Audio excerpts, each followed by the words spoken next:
Comedy പഠിത്തമില്ലാത്ത ആൾക്കാരാണ്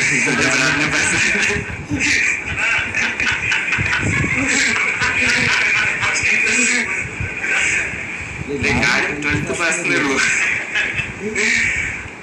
ആ ടോപ്പിക്കിലോട്ട് ഇപ്പൊ പോകണ്ട. ആദ്യം പറഞ്ഞ കാര്യങ്ങളുടെ വിദ്യാഭ്യാസം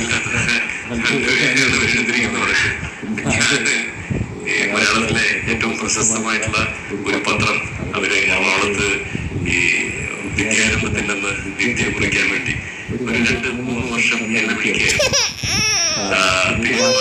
കൂടെ ഇരിക്കുന്നവരൊക്കെ കംപ്ലൈന്റ് ചെയ്ത് ചേരാൻ വരികയാണെങ്കിൽ ഞങ്ങൾ തരില്ല എന്ന് പറഞ്ഞുകൊണ്ട് എല്ലാവരും ഒഴിവാക്കിയതിന്. അപ്പൊ ആ 3 വർഷം ഞാനുണ്ട്.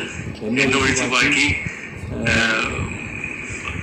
അക്ഷരം ഇത് ചെയ്യാൻ ഇരിക്കുന്നവരെല്ലാം അങ്ങേറ്റം വിദ്യാഭ്യാസമുള്ള IAS ബാക്കിയുള്ള അത്രയുള്ള ആളുകളാണ് ബാക്കി.